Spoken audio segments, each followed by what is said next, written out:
evening, sim racing fans, and welcome to America's Racing Showplace live tonight on LSRTV night. On iRacing Live, we'd like to welcome you into LSRTV's continuing coverage of the United Sim Racing Truck Series Chase for the Championship, presented by BNC Lawn and Landscaping Services in association with Simlutions from the virtual Las Vegas Motor Speedway. This is round number 3 for the USR Cobalt 200. Hello once again. I want to thank all of you for joining us tonight for an evening of continuing exciting sim racing action. Joining myself, Evan Pasoko, topside in the LSRTV booth. Going to be alongside with Ian Plash and LSRTV's producer Cisco Scaramuza, twisted and tweaking the dials trackside, bringing us to you live in glorious and unmatched 1080p 60 frames per second in Las Vegas, a fun track, an intermediate racetrack. But I think the story tonight, more so than the track itself, is going to be the trucks. As we watch these guys work through the qualifying session, they're on a brand new build, and that means a lot is changing. That's absolutely right. I have a new build, lots of new things to go testing and tuning out here as the guys are going to shake down this brand new build. First time we're seeing the USR Truck Series here running that new build. Not a whole lot of changes to the truck, a couple of body torsion changes in this current patch, but nonetheless it's still going to affect the way the truck feels out on the racetrack, and it's just going to be another one of those bullets they need to work through and dodge to adapt to the car, I should be saying, rather.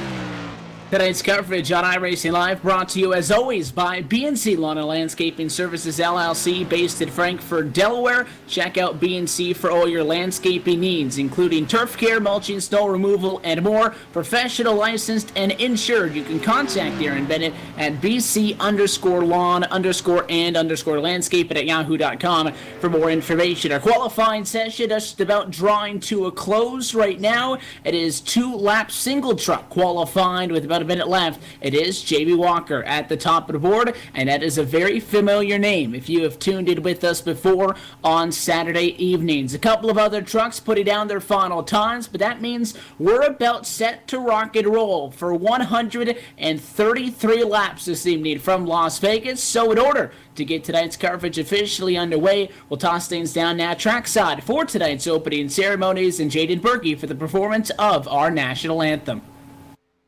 Oh, say, can you see by the dawn's early light what so proudly we hailed at the twilight's last gleaming, whose broad stripes and bright stars through the perilous fight o'er the ramparts we watched were so gallantly streaming, and the rocket's red glare, the bombs bursting in air, gave proof through the night that our flag was still there.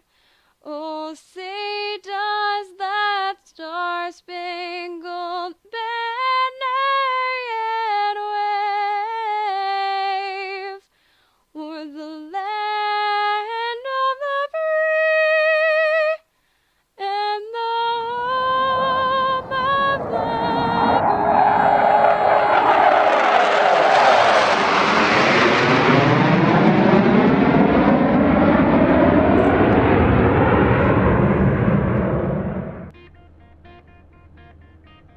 And we said that it was a provisional pole position for Jamie Walker. He'll get knocked down to second. In the closing seconds, your fastest driver in practice, Chase Cabry, going to steal away the USR Cobalt 200 pole, and he'll roll tonight from the number 1 position. He'll top him. Let's read through the rest. We'll rack him and stack him and take a look trackside at your Simlutions starting grid, and it is a 30-425 to put the 41 to the top spot, so Walker gets booted out to shotgun on the front row in P2.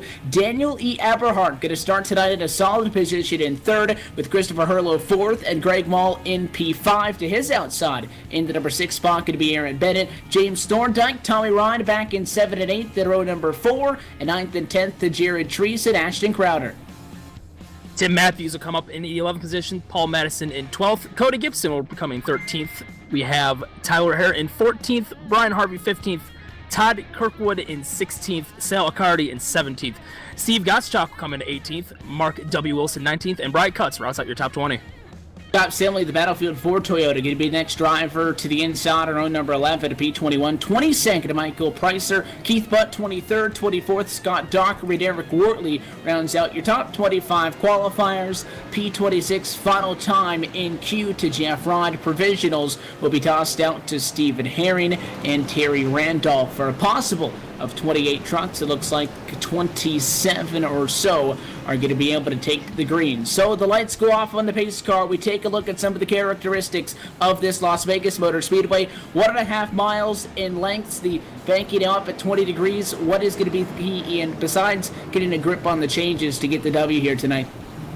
Is honestly going to be taking the lane manipulation through 1 and 2. 1 and 2, you have a lot of different options. The wall works, the bottom works, the middle of the track works, and as these tires begin to wear out as the run progresses, we have to see where these drivers are going to go to find that optimal grip to gain all the position that they need to get it done here at Las Vegas. We're getting ready to go green. Having pace car working through 3, going green in about 20 seconds. That pace car going to make the sharp left-hand turn down and away, and we're set for 200 miles of competition on a short track Saturday night style event here. It's going to get physical, and we're happy that you're joining us right here on LSRTV and iRacing Live. Pace car going to duck to the wayside, the 41 of Chase Cabri. To the restart box they go. Green flag will fly and underway from Las Vegas for the USR Cobalt 200. And aggressive already on the bottom. The Nadia Daniel Lee Everhart all over the back of that number 41 Toyota, getting them up to speed down in 1 and 2. The inside pulls the advantage. Everhart will give Chase that shot he needed to get to the hole shot as the exit 2, already clearing the outside lane by a good 2 car lengths. It looks like he will look to try to pocket to the inside. That's Jamie Walker trying to get back to the inside of Eberhard, but cannot get it done. Eberhard is on the move. He is on the outside of Chase Cabri as we exit corner number 4. Battle for the lead. Who will get the first lap led at Las Vegas? It will be Chase by a nose as they crosses our finish line.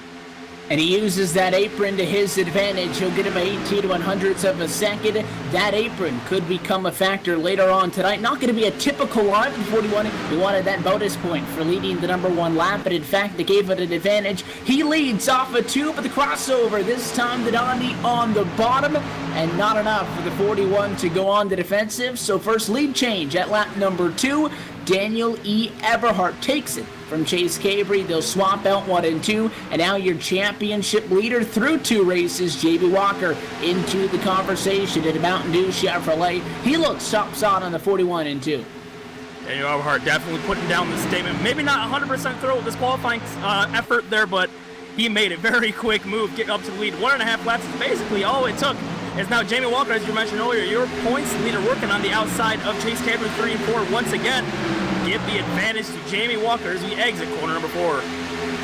17 gets the run coming off of the banking, and he'll have the momentum into the corner. 41 could have really challenged on the bottom, decided it wasn't the best option. So he'll now drop back to 3rd. So 1, 2, and 3 at the start. Now run 3, 2, and 1. Everhart, Walker, and Cabri, the new look at the top 3. Just behind them in 3rd, James Thorndike, somewhat quiet, the number 59 machine, worked his way up from 7th to the number 4 position. While all of that was going on in front, things up front relatively calm now, side by side inside the top 10, just behind them.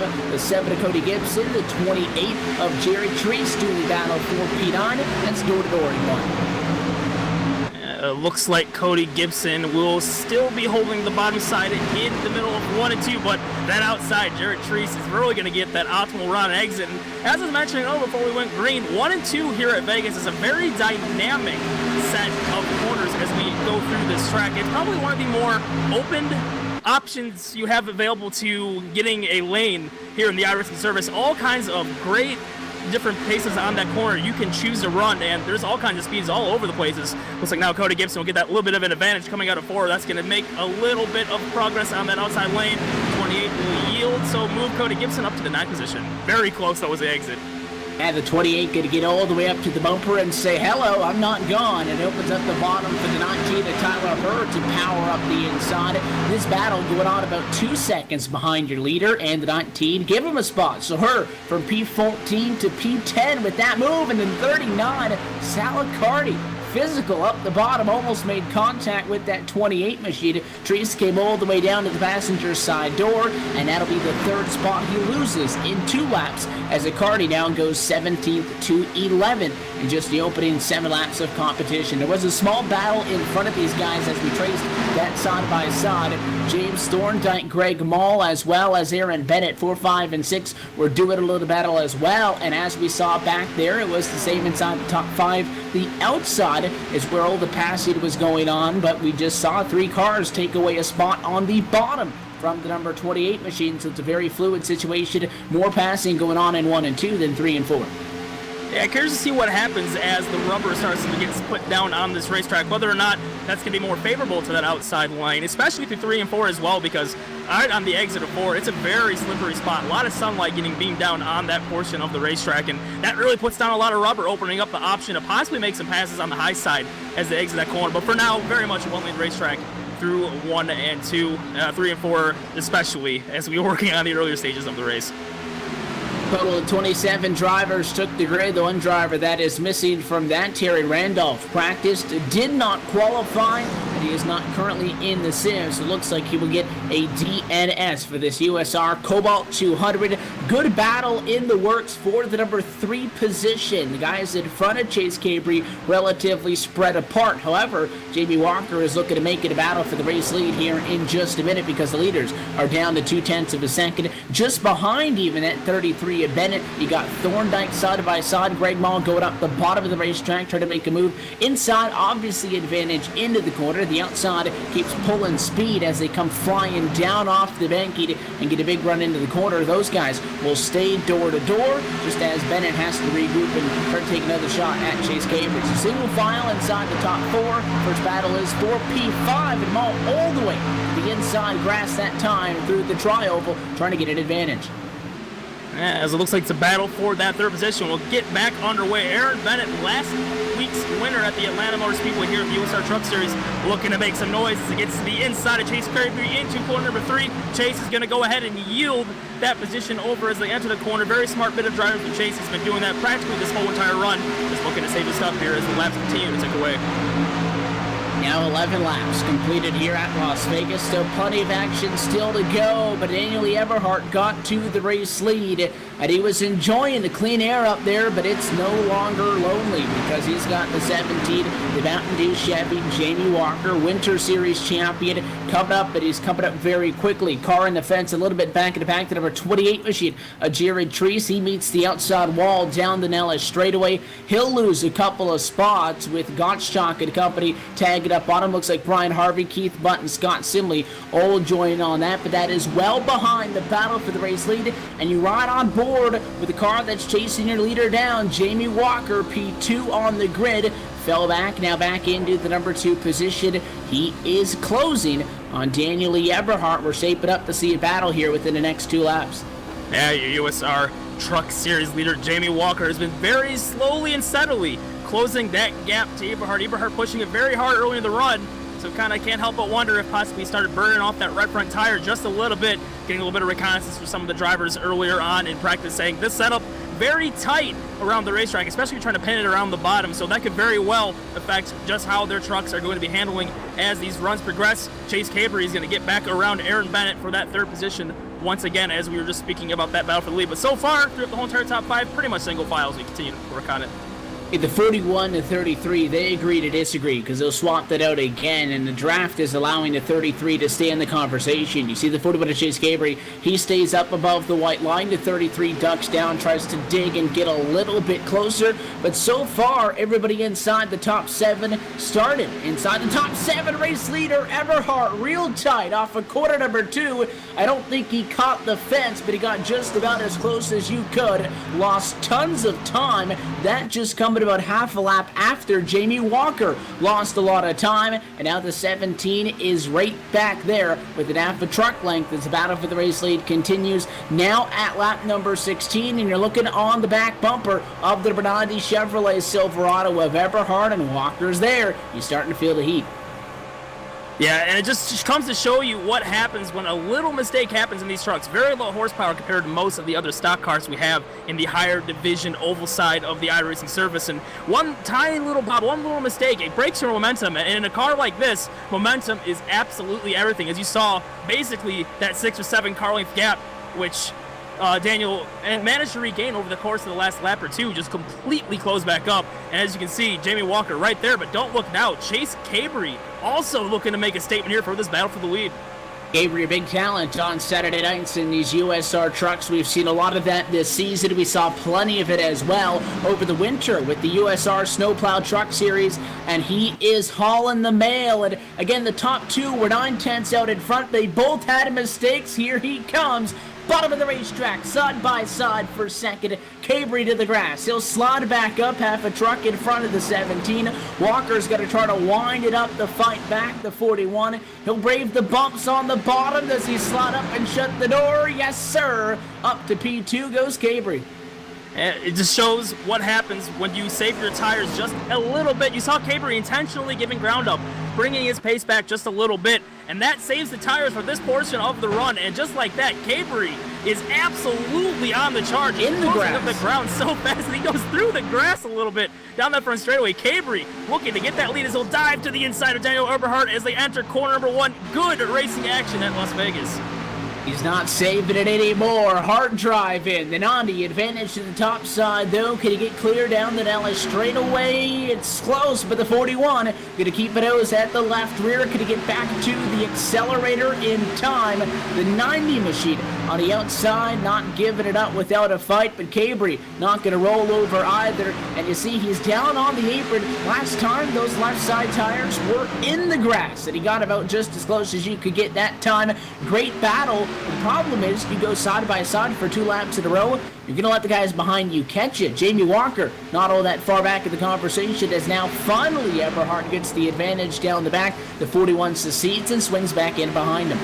Yeah, Chase needs to be careful getting pinned on the bottom like that for too long, as that causes you to turn the wheel just a little bit harder, and that basically burns up all that rubber which you've been saving over the course of the last couple of laps. So if you can't get the job done this early, maybe he needs to back off a little bit, kind of save his stuff once again. But just like that, Chase is saying, we're not saving it. Back to the inside we'll go into turn 1 and 2 as they're very tight on exit. Oh, 90's in the wall. 90 in the wall, a little bit of right side damage. That's going to give the lead over to Chase Cabry as disaster for Eberhardt in the 90. And he'll get right back to the gas. The 17 on the bottom, pushing up. Talk about tight that time.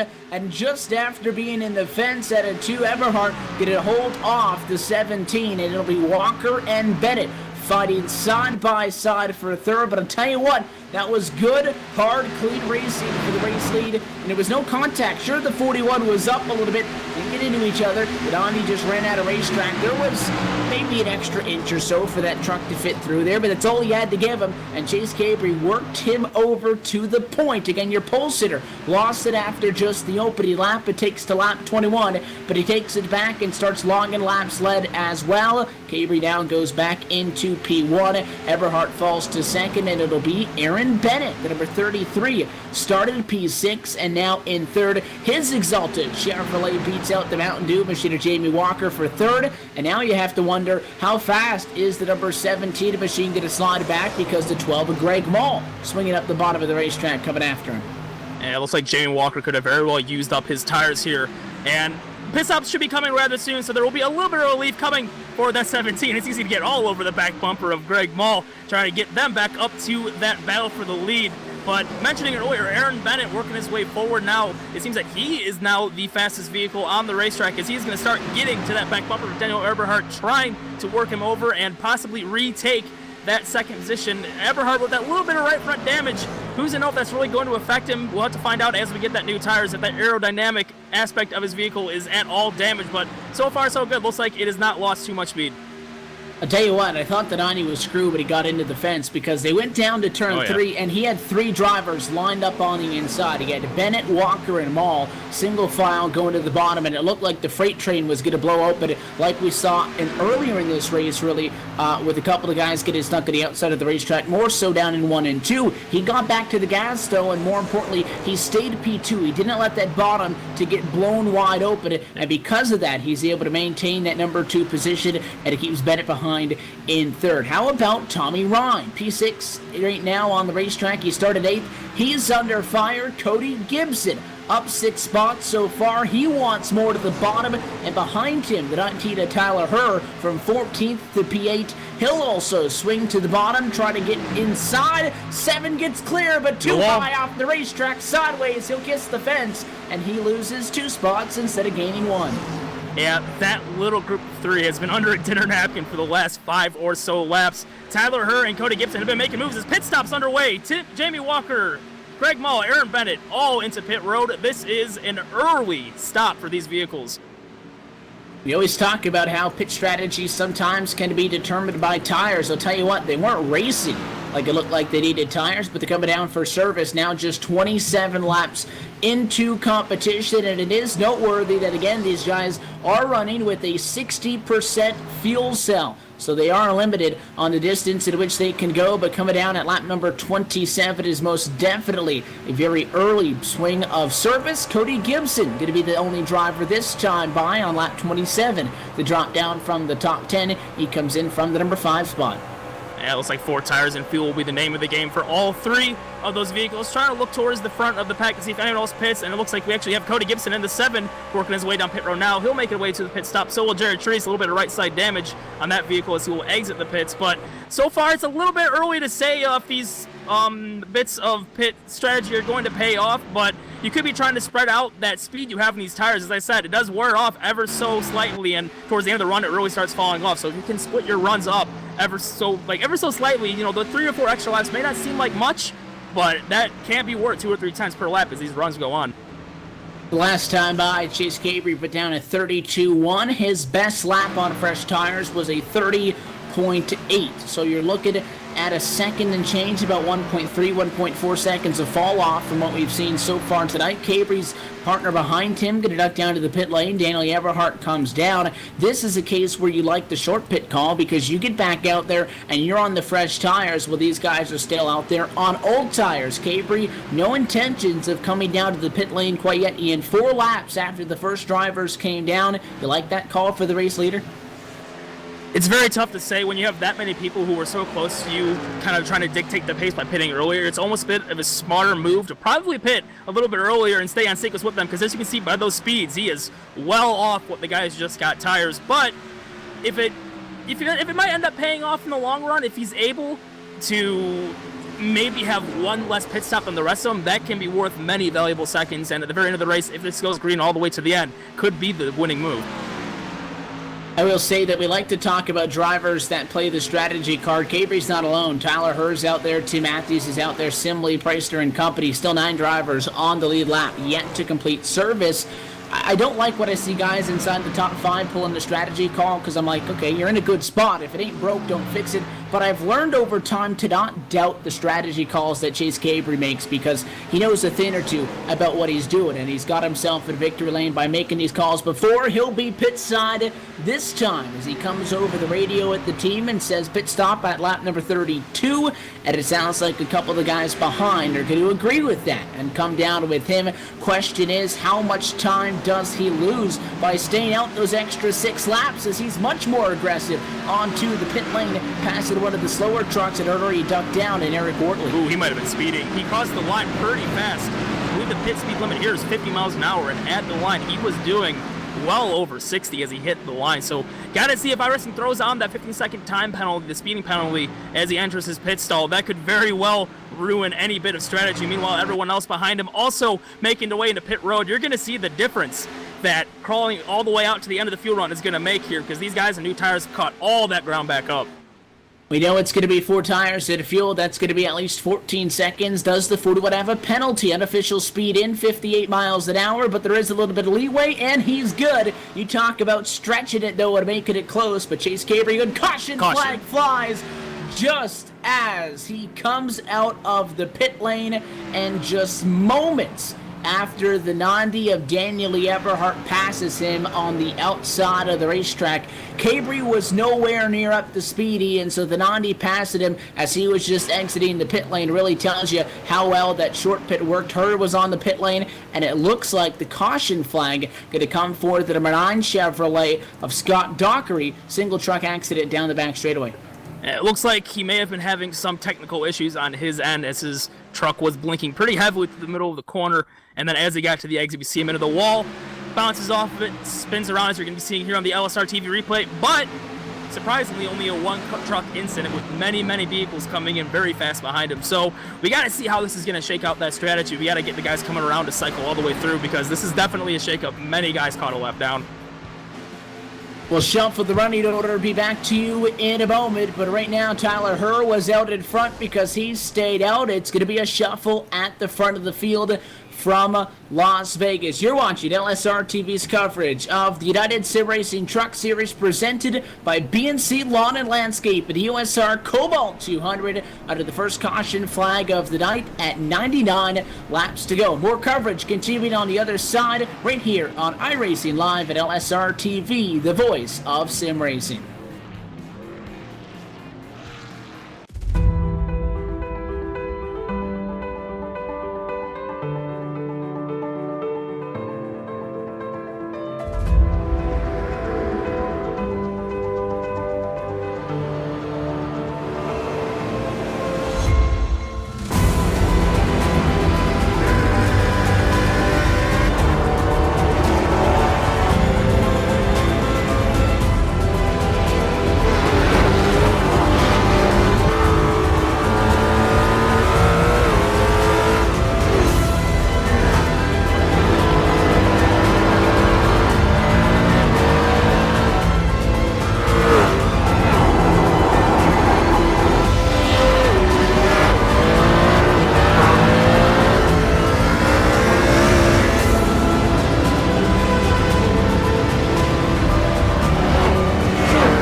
We're back live at the virtual Las Vegas Motor Speedway, working under the caution flag at lap number 36 in the USR Cobalt 200. Tyler Herr, we talked a lot about guys staying out versus the short pit strategy. Last driver to come into the pit lane from up front. Caution comes out as he hits the pit lane, and he will retain the number 1 spot in it, and he's got the best tires. That's not a bad deal.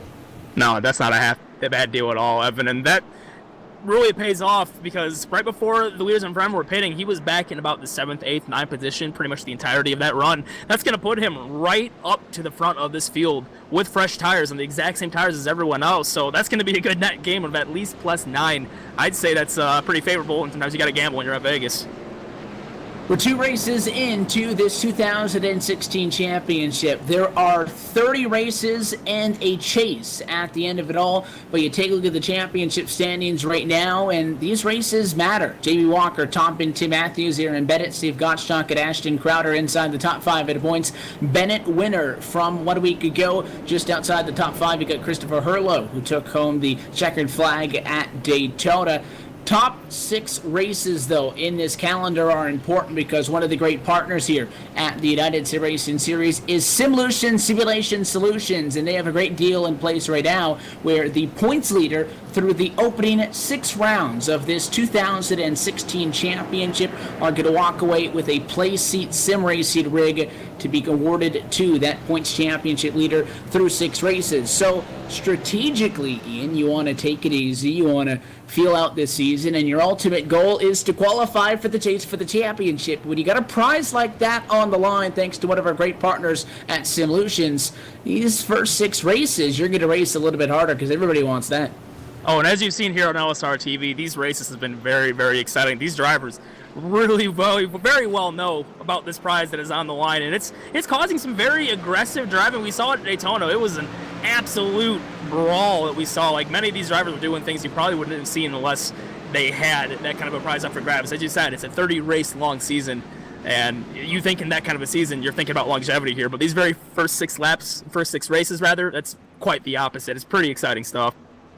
Simlutions Simulation Solutions, makers of everything you need for your rig and more esports racing and simulation solutions. Simlutions has got you covered with news, builds, and more. Like them on Facebook at facebook.com/Simlutions. That's SIMLUTIONS. Proud sponsor of the Playseat Racing Rig Prize here at USR, to our championship leader after the opening 6 weeks of 2016 racing competition. The lights around the Las Vegas Motor Speedway go out, and just like that, they go back on. Restart going to be delayed 1 additional lap as we get some of the drivers towards the back of the pack doubled up and in their correct order. Let's take a look at the standings as they look right now. We had plenty of wave buys, which accounts for the delay. Tyler Herr going to find himself in the number 1 spot to Tim Matthews, Chase Cabry, Aaron Bennett, and Daniel Eberhardt inside the top 5, and then Ryan Walker, Gibson, All Simley inside the top 10. Other than that, 11th through 22nd all taking wave buys. That's half the lead lap field. Yeah, that was quite the bit of cars that got caught on the tail end of the lead lap thanks to that caution coming out at a very unopportune time in the middle of a green flag pit cycle. Worthy to note, Jamie Walker on the 17 with about 2 laps to go into this pacing period decided to bring it down in pit road. Was actually followed by Greg Mall, so possibly those 2 playing some kind of a fuel game here, maybe trying to stretch it out and only finishing this thing out in 2 more stops. So we'll see just about 40 laps into tonight's 133 laps of competition.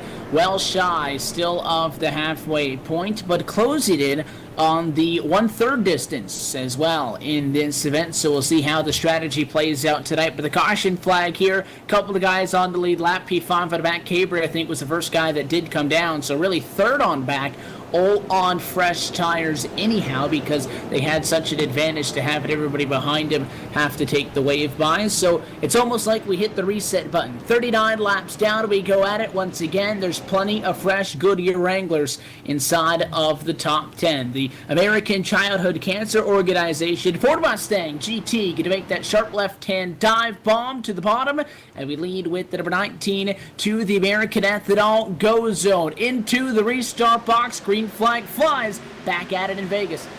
Tyler Herr caught Tim Matthews sleeping on that start. He'll get himself off to a terrific jump, almost pulling a full 2 truck lengths as they enter corner number 1. Tim Matthews back in the 2nd position. Have not really spoken about him much. He's been quietly making ground up here in the top 10. Very solid run from that 54. He's one of your top points contenders, having a very strong showing at Daytona and Atlanta. But right now, he's got a mirror full of Chase Cabry, but Chase will once again appear to be yielding just a little bit, trying to save those tires for the later portion of the run. The 41 machine, the last driver, single file. Tommy Ryan's got a lot going on in his mirror, but he stays in front of Eberhardt for the moment as the 90 swings down to the bottom of the racetrack in a side-by-side fight with Aaron Bennett for 5 and 6. And the 33 He elects the high side. The 90 going to go to the bottom. In front of them is where all the fun's at. Tyler Hurd, top side. Great run down the Dallas straightaway. He's able to stay in front of Tim Matthews, the 54. Put up a charge to the bottom, and I don't think it's going to be his only shot at him. The 54 still right there, plastered on the back of that truck, a car length off. Most definitely not. Tim Matthews trying to get himself up to the front of this pack for the first time all race long, all over the back bumper of Tyler Hurd as the answer core number 1. Tyler's going to go to the bottom. Tim's going to bring a little bit of a wider line, trying to use that momentum to close that gap back up. Meanwhile, back for 5th position, that battle between Eberhardt and Tommy Ryan is refusing to let up, still side by side for the entirety of these 2 laps. And they continue to do the battle. The 6 on the outside of the racetrack is at a spot that he would like to use to get a run off the quarter. But you see the 40 with a Cabre swings high, and it traps Tommy Ryan. Nowhere for the Northern Tour and the Quinton Chevrolet to go. So he'll give him a shot to the back bumper. And we go 3 wide. The 6, he slices to the bottom in front of the 33 of Bennett, and he wants payback to Cabre. They go door to door. Bennett very wise to back out of that one, as that was almost a very tight little bit of 3 wide racing action. Still pretty early in this race. Don't want to quite be doing that, as once again, Chase Cabre's going to go ahead and yield that position over to Tommy Ryan. As Aaron Bennett now all over the back bumper of Chase Cabre. He's going to want to try to get forward now, as he'll be working on the inside of that 41 for the 5th position. And side-by-side battle going on, 1.1 seconds behind the leader. Tyler Hurd still just in front of Tim Matthews. Opens up a couple of extra truck lengths to 3 total down the back straightaway. And now in front of all of this, Cabre now gets in front of the 7 Dakota Gibson. Gibson thought about the bottom, couldn't stay with it, swings back in line, and we'll see a lot of this. Somebody go too wide. They either make the pass or they don't. They drop back in line, but it doesn't take them that much longer to kind of get that momentum back and to make another charge at it. They're going at it the next lap. By caution will fly. Lap number 45, and it's the big one across the start-finish line. Multiple trucks will spin through the grass. Yeah, we had to pull up an LSRTV replay as we were trying to look to see what happened there, but as I'm seeing, about 5 or 6 trucks involved pretty heavily on the exit of corner number 4. It looks like loose on the bottom of the racetrack, and that's going to collect several trucks in his wake. And it looked like he may have just gotten those left side tires. He did. He got the apron. And going 20 degrees on your right sides and flat on the bottom on your left sides, it doesn't work. And the truck obviously got upset. He almost hung on to it. He came up, but he got sideways in front of the pack. He collects the 15 and the 68. And then as the 15 machine spins back up the hill, really an innocent victim in Paul Madison, he collects the 59, the 64, a Cardi as well. It looks like the number 47 machine involved. The big one coming at lap 45 early at Las Vegas slows this down. It'll be scored for those guys at lap number 44. In turn number 4, quite a big accident, took out plenty of cars. And for a guy like Wortley, we have talked much about tonight, and you look at the pace of this race and you wonder, how do you get from where you were to where you were at that point as opposed to at the start of the race? Wortley, not a good night all night long. He started P25. He's been mirrored back in traffic. And when you're in the thick of things like that, there's no room for any kind of slide. And really, if the only thing about that is you can compliment the 1 or 2 drivers that made it through. Everybody else didn't stand a chance. With that brings more pit service. Everybody down looking for touch service, probably 4 more tires. Yeah, would not be surprised to see everyone taking 4, but this is an opportunity for the guys towards the back of the pack who think they might have a faster truck than they are showing right now to possibly take 2 tires and close that ground and get up towards the front of the field. Not many laps on these tires, so curious to see what the options are here. It looks like we have possibly 1 or 2 tire takers towards the back of the field. It looks like the 3 car, Keith Butt, is going to take 2 tires, put him up to the front of this pack now. And you talk about trying to make a strategy call. The door was wide open to do it. I like it. For somebody that was running a little bit deeper back in the pack that he would have liked, why not? I mean, it's early enough if you blow it to, kind of pick up the pieces a little bit. But I like the call. I'm normally doubtful, as I said, about people changing it up, but I like when you see people outside the top 5, outside the top 10, make a strategy play to go for it. So Keith Butt could have put himself to the front. Yeah, Keith Butt sitting more towards the 20 position. They already entered the pit road. So, hey, there's nothing wrong with that. That's going to put him right to the front, and maybe he can get lucky with an earlier caution and get another pit stop with everyone else, get everyone back in sequence with him, put 4 tires on that vehicle, and be just all right to be back up there towards the front. So lots of strategies going on here through this race, but with this pit stop, that's going to make things interesting now because people are looking to extend out these green flag runs here from that last stop and possibly make it on only 2. But now as we're getting more caution laps here, that's going to cause the saving of more gasoline. So maybe more and more vehicles out here are going to be able to make it on 2 stops, kind of ruining that strategy that Jamie Walker pulled off when he pit with 2 laps to go before the last green flag. Lights on the pace car remain on for the time being, and we wait to go back under green flag conditions. Tyler Herr going to be the first driver on 4 fresh Goodyear Wranglers. It'll put him to the outside of the front row. The inside undoubtedly has such an advantage yet on these restarts. Get it up to speed, get it up through the gears. What kind of disadvantage does that 19 of Tyler Herr find himself at? Well, being stuck on the high side for any restart, especially in a truck, it's not very favorable. You do find yourself losing position on that top side, especially if you don't get a good restart. But Keith Butt on those 2 tires might cause him to have a little bit of a slower restart. If those left-side tires can't hook on throttle, that can give him possibly that chance to stay on his outside and gain that ground. But with the slower speeds we're seeing through 1 and 2 and the momentum already being so low, he finds himself possibly even losing 2nd and 3rd position here as we get to this restart. It's really going to be about him getting a very good restart and getting to the bottom as quick as he can. It'll be just shy of 50 laps completed from Las Vegas when we get the green flag, depending on if the lights go out this time by. We work lap 48 of 133, knocking a couple of laps off in comparison to what we saw last week at Atlanta, which featured 163 laps of competition, 245 miles tonight, 200 miles of action, 133 laps. If you're enjoying what you're seeing tonight, make sure to tune in all week long as the lights go off for the pace car to LSRTV's coverage of sim racing action, livesimracing.com, the place to go. As well, give us a like on Facebook at facebook.com/livesimracingtv. Next Saturday night from Phoenix, we'll be back at it. Yeah, I'm looking forward to seeing more awesome racing action here on the surface. Brand new build, lots of new things, lots of unknowns. It's really exciting to see. This is my favorite time of the iRacing service this first couple of weeks after we get a new build. All kinds of fun and exciting racing action, which you're going to be seeing here. And you can catch it all here live on LSRTV. So, back to our USR Truck Series race now. We're beginning this restart on lap 50. And as we're mentioning earlier with Keith Butt on these 2 tires, it's going to be nice to see how these are going to work out, because this is going to possibly pave the way for other guys towards the middle and back of the pack to see if this kind of a strategy will work out. He's very much a test subject. And this restart brought to you by Rolling Rock Vapor. RollingRockVapor.com is your source for all your cigarette needs in Covington, Georgia, as well as at multiple other locations, and then one of the big partners here at USR. The pace car going to get down out of the way. Let's see what the number 3 Chevrolet can do this time. It'll be Butt out of turn number 4. The 90 Eberhardt on the back. Green flag in there. And Tyler Herr caught sleeping a lot of rear tire spin that time at 4. And it looks like the restart P2 on a back hole behind the 3 truck. Well, that very much answers our question. Keith Butt takes off without a single bit of issue. I don't think Tyler was even expecting that. He was absolutely sweeping on that one, as you were mentioning, Evan. He's going to drop to 3rd, and Tim Matthews is now going to peek to the inside of that 19 Toyota as they enter 3. Tim Tyler under fire here on this restart, completely dropping the ball.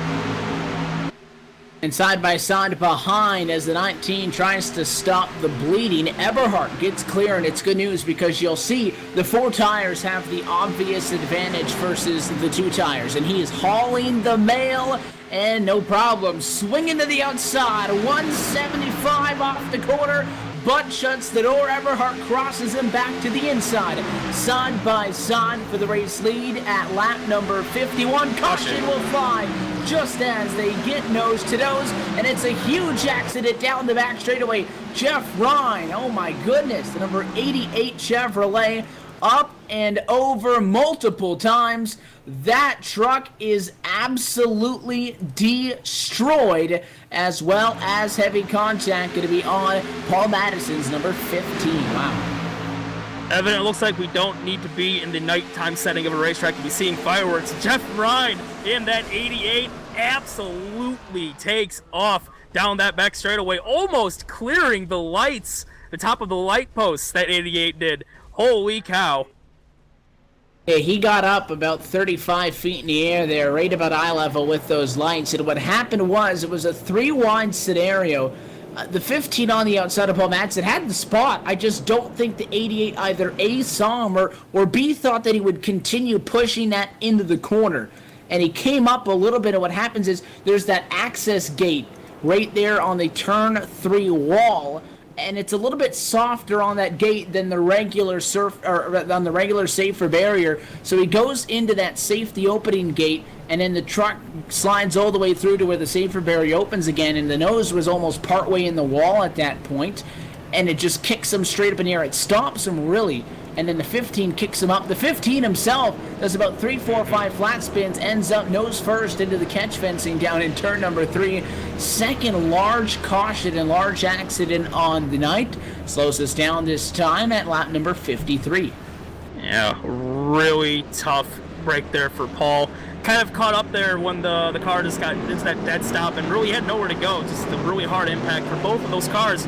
But as we get to this caution flag, not many laps to run, but we're seeing a very split decision. Many guys deciding to stay out. Keith Butt definitely coming in to take those 4 tires and kind of stop the bleed that was imminent there, because you saw the speed difference on those 2 tires. He'll be taking 4 tires this time, but as I mentioned before, lots of guys deciding to stay out. A couple deciding to come in.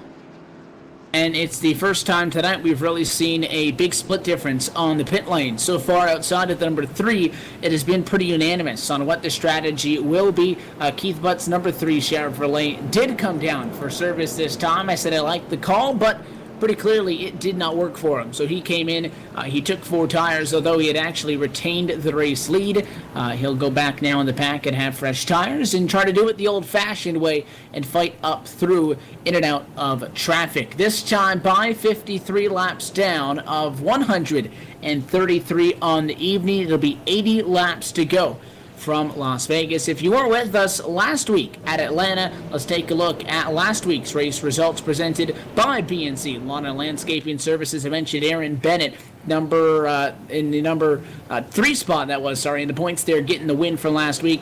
Bennett took home the checkered flag in front of Tommy Ron, Greg Maltz, Matthews, Scott Simley, with Steve Gottschalk, Jamie Walker, Brian Harvey, Cody Gibson, and Keith Butt coming home inside of the top 10. No surprise, as that is a fellow intermediate racetrack, that a lot of those names are names that we've seen tonight as well inside the top 10.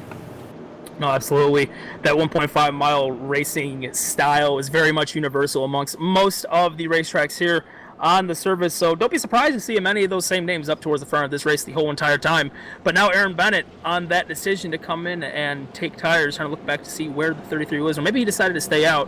Oh, he is in 3rd position, excuse me, so I wasn't able to see his truck earlier. But you see there, Jamie Walker, Aaron Bennett, both of those two in a pretty tight battle up towards the top of the field. So is Tim Matthews on the point standings. So trying to keep it close here earlier on, and what they decide to do on these tracks can be very much dictated based on what the other person is doing, because as we mentioned before, there's a little mini race for that prize on race 6. So those guys are going to definitely want to try to keep each other in check, try to stay as close as they can. Down to 20 drivers on the lead lap of the 27 that took the green flag tonight, and so far Scott Dockery's the Rhine machine is the only driver that is at least stationary at this moment. Eric Wortley still out on track at a B26, 8 laps down. Todd Kirkwood, heavy damage, going to be one of the first drivers behind the wall tonight. He'll end up dropping back to B27, but at least at the moment is scored in 25th. Thorndike is out there 7 laps down on pit road, being serviced in 24th position.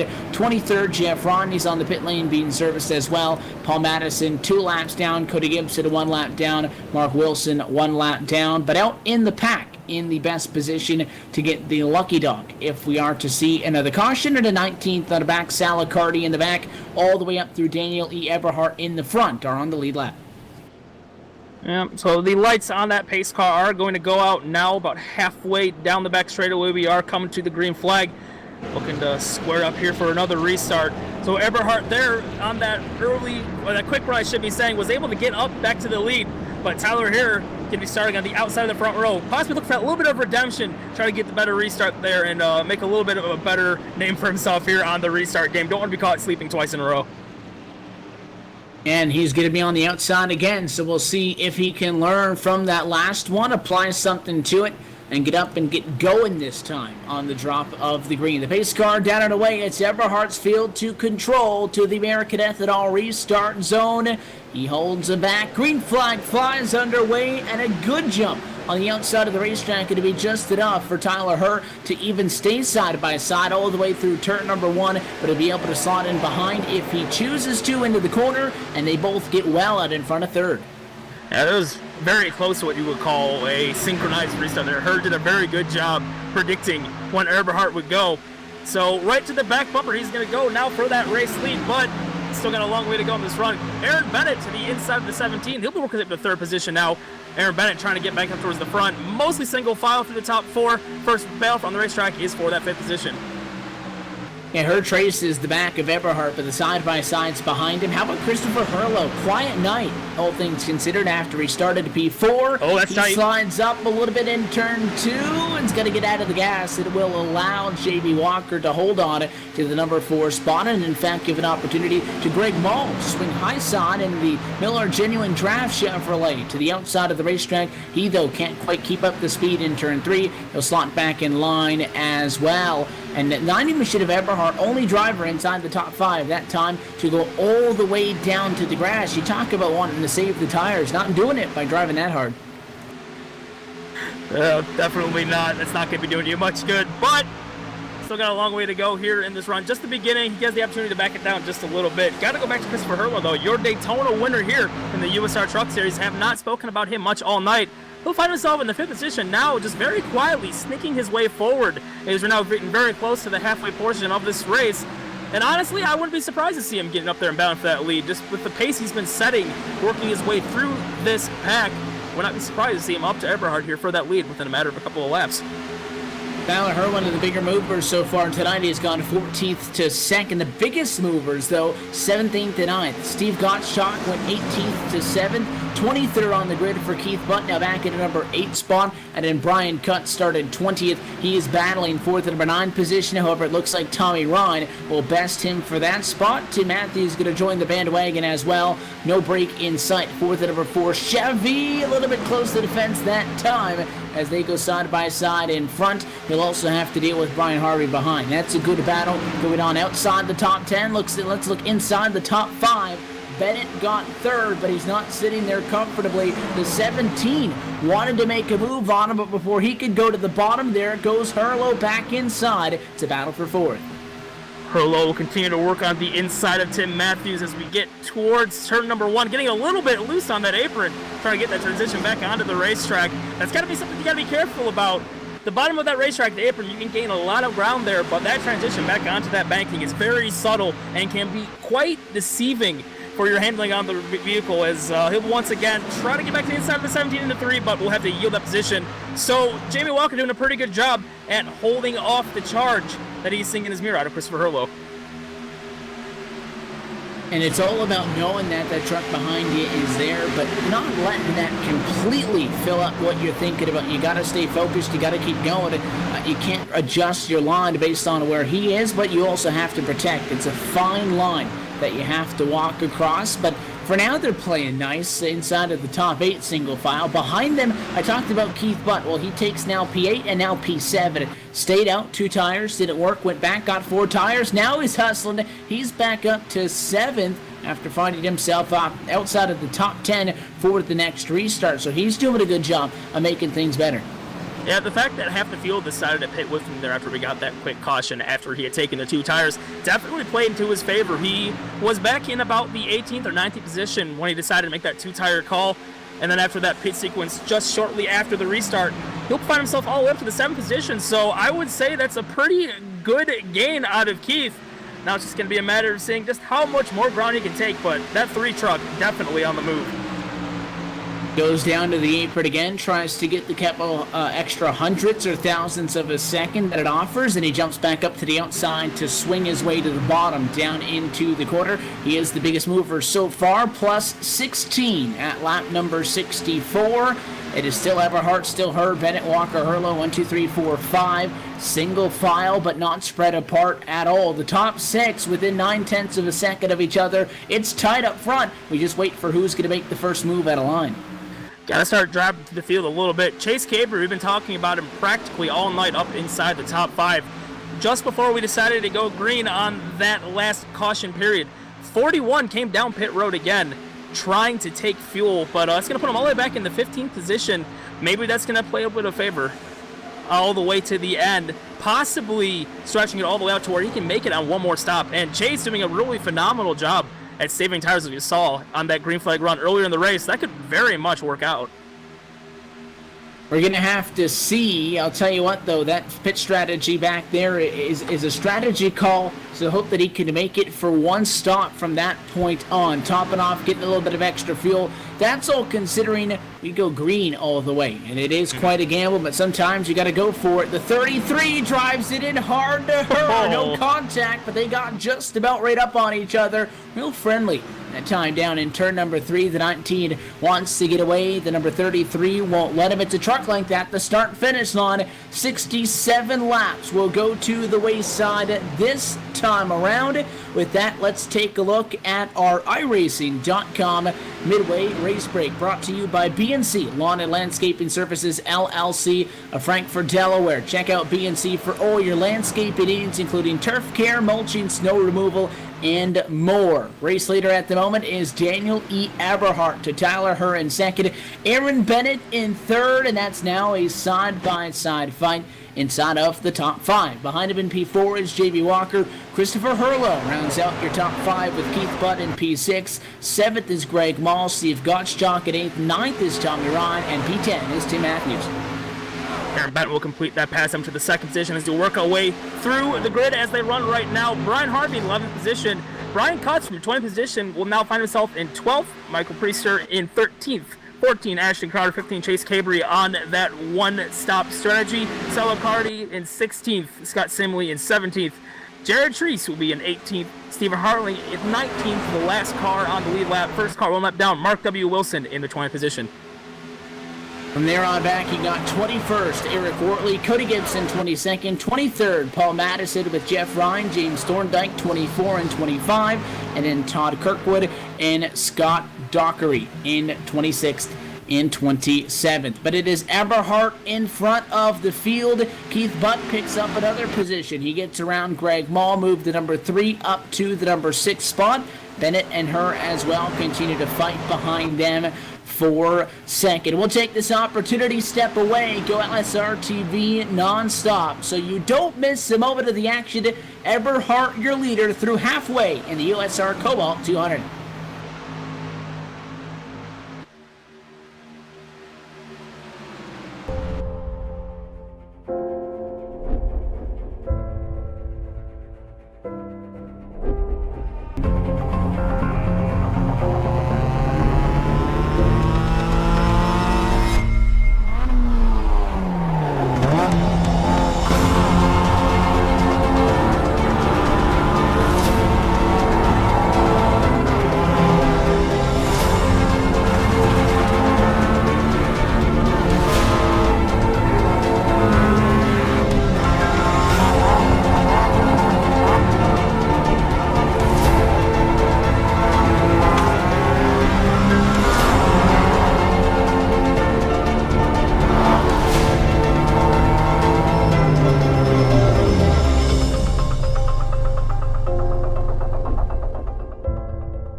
The 2016 iRacing World Championship Grand Prix Series is all about change.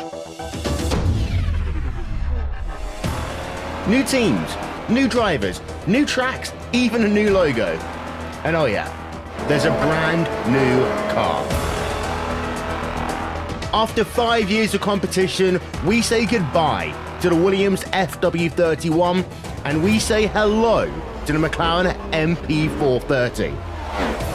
But this isn't just a brand new car, it's a whole new ballgame. And with it, we bring new excitement, new strategies, new technology. For example, energy recovery and drag reduction systems. There's a new way of thinking about racing, and for all the drivers participating, it's back to the drawing board, wiping the slate clean in the ever-consuming pursuit of perfection. One little slip up, one wrong move on track, one poor strategy call, and it's over. That's the difference between coming up short and becoming champion and being $10,000 richer to boot. So yeah, change is in the air, but we're going to start getting answers on the 27th of February as the 7th year of iRacing World Championship competition kicks off. And you won't miss a thing, with every single race live on iRacing Live, coverage brought to you by Racebot TV.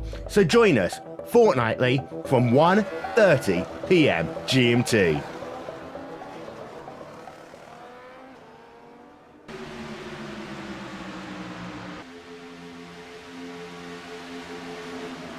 We're back at it from the virtual Las Vegas Motor Speedway. Happy to still have you along for the ride. We're past halfway. We're no longer counting up. We're counting down in the USR Cobalt 200. It's round 3 on the 2016 United Sim Racing Truck Series Championship, presented by B&C Lawn and Landscaping Services LLC.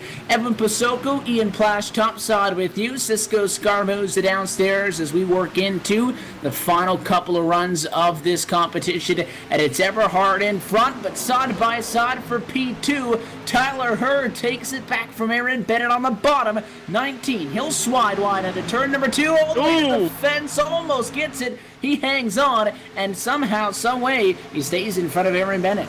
Yeah, that's that tight condition that was mentioned earlier on before we got going in this race. During the bottom side of the track, sure, you can get the pass done, but you got to be extra careful on that exit of the corner. That wall comes up in a hurry, especially if you're on the bottom side of the racetrack, because there is where it is the most tight. But Tyler Hurd going to make quick work for that second position as he's going to start trying to set his sights back on Daniel Eberhard. He was very much biding his time at the start of this run, possibly saving his stuff for this portion of the run. Eberhard was way up against the outside fence in turn 1 when we stepped away. He's going all over the racetrack trying to find some grip, but it's working for him so far. 0.4 of a second still out in front of what has really been a very congested top 5 all night long, with the exception of the first run of the race where we saw our race leader, I think, for 2 laps get a gap to second place of more than 1 second. It has been 4 or 5 tenths for the majority of it. Great action in the front and great action in the back. Let's look at Steve Gottschalk, the 91, the Nerfinator, the Nerf Chevrolet, in a good battle right now with the 66 of Brian Harvey and the 3 of Keith Butt. Butt will drop to the wayside. He's trying to get on pit road. He got sideways.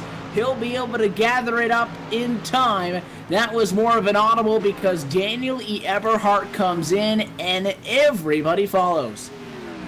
A conga line of trucks are going to work the way down pit road, completely nose to tail, and man, that was very quick. You did not expect it at all. Suddenly they were getting on the radio saying, hey, we're pitting this time, and many drivers jumping on that one to bring it in. 4 tires and fuel is going to be the call for all of these drivers as we get on the left sides now. So far, all these pit stops looking very clean as the tires are going to drop and we are going to get away. Tyler Hurd with a very quick pit stop. He's going to work the way back to the front. Here comes Eberhard. The 19. He will beat him on the exit. Tyler Hurd leads him out of the pace, but they are going to be side by side on the apron. They are racing, and Tyler Hurd will actually yield just a little bit, giving Daniel that battle back. No reason to wreck it on pit exits. Wow, Eberhard all the way down on that wall. Found some grip down there. Yeah, the 19 had it, but that 90 was on the inside, and he took the shorter way around. And I'll tell you what, sometimes it's hard enough for some of these guys to just keep that truck under control on the apron, let alone doing it while racing side by side for what would become the race lead. So they go back out. They're going to lose a lap, though, to the race leaders. Pit service time entirely. Problems for the number 93 machine. Caution flag will fly. That changes everything once again. And it is the number 93 Chevrolet of Eric Wortley. Single truck accident in turn 1. It looks like the 93 is going to catch the wall. As you get the LSRTV queued up here for you real quick. He'll catch the wall going into corner number 1. And that vehicle is just going to get stuck on that outside wall as if it was glue. Nowhere to go. Probably broke the suspension on that machine. And that vehicle will come to a grinding halt on the top side of the racetrack. Caution will come out as a result. And for Chase Cabry in the 41, that is not what he wanted to see. He was trying to stretch this thing all the way out as he had not pit yet, but that's very much going to take his strategy and put it up in smoke. Yeah, he had gone to the race lead. I mentioned that everybody that had pitted had just fallen one lap down, and still maybe with an additional swing of pit service to go, Cabri tried to make it on just one entirely, and was in a good spot, was in the clean air, was out in front of the field, and a caution flag comes immediately out. And the problem there was we saw that truck get high up into the outside wall, and Wortley, he held it up there, but the problem is I don't think he wanted to come down back across traffic, but he kept it up in the fence. And when you come to a complete stop on the racing surface, it triggers the caution flag. So now you have to call an audible, and that strategy that Chase Cabri wanted to implement, and he gave up lots of spots on track to get it, goes out the window. He's going to come down pit road for service this time. The good news is he's one of only 2 drivers scored on the lead lap prior to the wave bys coming in. It definitely could have gone a whole lot worse. It puts to the wayside his pit strategy of making out one more stop, but a whole lot worse could have happened as only he and Salacardi are on the lead lap now. A bunch of guys are deciding to stay out and try to get this wave by, as interestingly enough, the 39 is going to be staying on the racetrack. If he continues to do that, that's going to trap many vehicles a lap down. Curious to see what the idea is for that. That is interesting, because with the Cardi and Cabri on the lead lap, the way that these guys get the lap back is basically your leaders come down to the pit lane. If everybody on the lead lap comes down, you end up in front of them. That's how when the leaders come out of pit road behind you, you technically end up as the last car on the lead lap and you get a wave by. Cabri came down, but Salacardi stays out. So Herlo, Gottschalk, Matthews, and Eberhardt, they are in front of the 39 because they were in between he and the 41 during the cycle on the racetrack. They are going to get the opportunity to get a wave by. There's going to be a couple of other names involved in that. It looks like Aaron Bennett and maybe Tyler Herr as well, if not more. But now Accardi will now drop to the inside. That will allow the additional drivers scored 7th through 19th to be able to cycle forward and get a wave by, and we'll have a plentiful packed lead pack when we go back at it. The difference is all of those guys that take the wave by won't be able to be serviced this time under the yellow. Yeah, but with the caution coming out so quickly after they made that pit stop, you gotta believe their tires are going to be okay to be competitive at least. I know Chase is going to be on at least 1 or 2 extra lap fresher tires, but I think at this point, with how quickly that caution came out, I don't think it's going to affect the guys who are going to be getting the wave around this time too heavily. The green flag going to be delayed once again because there is plenty of trucks that are going to be getting waved by at the 1 to go, that there's just not enough time for you to get 12 rows of trucks back up and around and try to get back in line. So we'll get at least 1 additional lap of caution when the lights do initially go out, and that's all part of the admin's efforts to make sure that everybody can get in the correct restart order for the ensuing green flag and the ensuing restart, to make sure that everything looks nice and good towards the back of the pack. But for Salacardi, in a good spot because he finds himself now inside of the top 5 running positions from 17th on the grid. We'll have to see what he can do with it, but he's in a very good spot and has an opportunity to really make the best of a night that didn't start that well for him after he was involved in some contact early. Yes, I believe these drivers here in the USR Truck Series have 1 reset, and for those of you who are new to the racing world, that means if you get involved in an incident, you have heavy damage that just cannot be repaired by the crew by default. You have the option to basically select a brand new vehicle. It's almost like pulling out your backup truck from the hall or putting yourself in that car and still being exactly where you left off with a completely fresh new vehicle, and Sal will definitely take advantage of that one as he looks to have a 100% fresh truck now as he exits the pits. He had a lot of damage on the back end as he entered, so that's going to put him in a really good spot. And honestly, I think Chase is going to be in an okay spot now because he was back in the 15th position right when the green flag cycle was happening and everyone decided to come in and pit, and maybe it's not going to play into his hands to do him any good based on his one-stop strategy, but this is going to put him back up towards the front where he's been for the entirety of this race, and now he can be on the same cycle as everyone else and really battle it out. Yeah, he very quickly fell back out of the picture, and we wondered what it was, but again, it's because he came in topped off on a yellow flag to make it on 1 stop while everybody else had to get 2 more, and we basically saw everybody get their first of those 2. Capri was out in front. He was looking very good, and now he's out in front. A bunch like we saw about 30 laps into this, well, you get the reset button because he gets tires.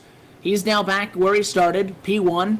He's got better tires than everybody else, but they'll at some point get another yellow. If not, they all have to pit at least one additional time, get additional tires, get more fuel to make it to the end. You'll be back to even. So, well, it doesn't work for Cabri in the aspect in that if his strategy call was correct and it was going to work, you're not going to win the race by a lap over everybody else, but you're now in the front position where if you feel like you have a truck that you can race for the win with, you're in just as good standing as you were about 50 laps ago. Chase Cabri is also a very good driver as well. So it's not like the strategy of one stop was his only option for winning this race. He does have the speed to get it done, as we saw earlier on in that first and second run of the race, to really battle it out. All these guys up at the front for the entire time. So you got to believe that Chase is going to be okay.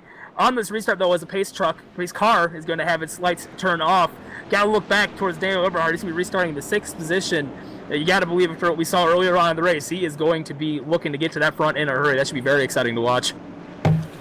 Lights go back off this time, and we get set to go back green with 17 drivers on the lead lap, and the wave bys, interestingly enough, are going to be single file. So everybody P4 on back, Gottschalk, Matthews, Eberhard, Harvey, just the first few, all the way through 17th position, are single file. So the names like Keith Butt, Scott Simley, Jared Treese towards the back of the lead lap, they are going to be very far behind your leaders. It'll be interesting to see exactly what those intervals are once we get these trucks back up to speed. The pace car again slices to the pit lane, gets out of the way, and leaves the field in the hands of Chase Cabri. Green flag back in the air from Vegas. Hurlo and Cabri got a terrific start on that bottom side. It looks like Salicardi was not quite expecting to jump that early. Put him up to the top side now, falling back to their position, but he'll find a hole to duck behind that number 87. So top three as they stand right now. Chase Cabri gets the good start. Hurlo moves up to second. Salicardi moves up to third. Meanwhile, looking towards the back of the pack, especially back towards Eberhard, he's actually going to find himself in some pretty heavy traffic side by side in front of him. But he's going to look to make very quick work of 30 of Mark Wilson, as he will do so through 1 and 2. Now set the sight on Tim Matthews. Matthews going to be in his scope for the number 5 position as Gottschalk tries to run away with it. Small gap between P3 and P4. The top 3 drivers that pull away were 3 wide back in the pack. Now we go again to 17 and Jamie Walker. Surprise, surprise. He goes up the middle and forces the 66 of Brian Harvey to get out of the gas. Give the 17 3 spots in that quarter alone. What a move by Jamie Walker. Sees the gap and goes for it. This late in the running of the race, you cannot blame him. It is time to go. He's got a lot of ground to make up and be crossing the line, this time in the 9th position. So just like that, moving up through the grid, as we have up now towards 4th position now. Gottschalk under fire by Tim Matthews. Tim Matthews going to check up a little bit. That's going to open the door for Eberhard now. Eberhard wisely backs out of it and gets all over the back bumper of that number 54 machine, as Tim Matthews will look to dive it back down to the inside of the 91, but Steve Gottschalk very quickly will close that door. You can't do it. The top 3 are going to continue to try to pull away. It's Cabri, Hurlo, Accardi, 1, 2, 3, 1.2 seconds back till you get to Gottschalk and Eberhard to the inside. Side by side for the number 5 position. 54 wants to fight back. The outside hasn't really been that bad of a place to be in 1 and 2 tonight, but it's not enough to fight the 30. He'll swing wide and take away the lane off the quarter. And Daniel Eberhard's the Brandi Chevrolet now back inside the top 5. Interestingly enough, we've talked a lot about in this race yet about how guys that have been running up front started up there. Right now, P1 and P2 started 1st and 4th. The next 3 drivers, 17th, 18th, and 11th now. Eberhard going to knock Matthews back to P6. A lot of diversity, top 10 now. Got a side-by-side battle for the lead. Christopher Hurlo will get to the outside of Chase Cabri as they work down the back straightaway. Got to give the advantage to the corner to the 87 on the high side. That outside lane has tons of momentum as Chase will yield the inside, but the 87 gets a little bit loose. Does not matter. Chase Cabri finds a spot to get back behind the number 7 new leader. Christopher Hurlo is now Salicardi looking to make it to the inside. All kinds of really awesome racing action. Chase Cabri is definitely, once again, backing it off just ever so slightly, saving those tires, though. Salicardi, stroke of luck with the caution flag, wants to hit the jackpot in Vegas. And I said after he started in 17th position, this caution flag could be the change of fortune for him after problems early. But I said, you got a P17 truck at the start. How good is that truck now? You got the track position, do something with it, and indeed he is second place. That time by the start-finish line as he made work around Chase Cabry, the 41 in third. Both of them close it in on Herlo at P1. Sees him coming. Mostly single file as we work through the entirety of your field. Almost the entire top 10 now working single file, as it looks like we have a little bit of an issue there with Salacardi as he will work his way back on the racetrack. Maybe some small technical issues there from the 39. Got to keep an eye on that. Hopefully that all gets squared away. But as I mentioned before, pretty much single file for the most of your top 10 now, as the closest battle we have is now for that 7th position. Tyler Hurd looking to make work of that number 17 as he will take it nose to the inside, but Jamie Walker gets a really good run on that high side of 1 and 2. Upside, the top side of 1 and 2, you got a little bit of a shadow, so you can drive pretty hard up there. Everhard again to the Bernani machine, continuing to march on forward. This time, the 91 Nerf Chevy, the victim, drops Steve Gottschalk back at additional spot. And you see in front of him, this number 4 machine of Brian Cutts ended up mixed in with our leaders coming off of the restart there, because all the wave buys ended up being behind the 4, who was the only driver up in front of the field, excluding your 1 and 2 people running, and Cabry and Accardi that didn't get a wave by. So he was actually well a lap down outside on row number 2 for the restart, in front of about 9 or so lead lap trucks, which is why he's in the middle of this hole. So that's not a lead lap truck you see in the Royal Purple Chevrolet. That's the Lucky Dog truck at the moment in Brian Cutts. So they're going to have to deal with him if they want to get up to Cabry and then battle for a podium spot as well with the Accardi and Herlo. I said the 39, the 41 were closing. Last couple of laps, Christopher Herlo has strung together some fast ones, and now he begins to stretch that distance open again. Yeah, that gap starting to open up. Herlo looking to slay down the field here as the number 9 is getting to the inside of the 4. The 4 is actually going to drive a little bit hard on the outside, not quite yielding it, but very wise to go back off. Now, Eberhardt has his sights set on those trucks in front of him, sees that tailgate of Chase Cabry pretty far ahead, does not like that, probably wants to close that gap rather soon. He's got a very long line of vehicles looking to follow suit as well, but looking up towards second now, Salacardi starting to get under fire from Chase Cabry. Chase pushing the button, flipping the switch. It is time to go. No more saving those tires. He wants to get back up to that race lead. You saw it in the first stint. Took it easy early, let everybody else use their stuff up, then put the pedal to the metal. And you see, you know he's going when he swings it to the apron, because you're not getting a whole lot of advantage. Some drivers would argue you're not getting any kind of an advantage, but he's digging it. And he gets the number 2 spot now back from Accardi. Drops the 39 to third. Oh, and close that time. Coming out of turn number 2. Chase Cabry using every inch of this racetrack all the way up against the fence that time, and that's just the part of the game. He is trying to catch up to the 87, and you can see once he got past Accardi, he's hauling the mail. Now the gap will go from 66 100ths to 58. He knocked about a 10th off that time. He's moving. Yeah, Chase definitely on the move. 8 100ths of a second up that last lap, trying to close that gap, and he's got to close that gap as quick as he can as well, because Eberhardt there in that number 90 is also on the move. He is basically half that gap to that lead pack over the course of the last couple laps as well. So this is starting to take a pretty interesting shape as we're now hitting lap 101 as we cross the line. Not many laps to go. This is looking to be a very exciting finish. That time by, it was 33 laps remaining at the Las Vegas Motor Speedway. It's go big or go home now. Chase Cabry closing the door. He looks to sweep the evening. He was the fastest driver in practice with a 34.37. Bested that time in qualifying with a 34.25.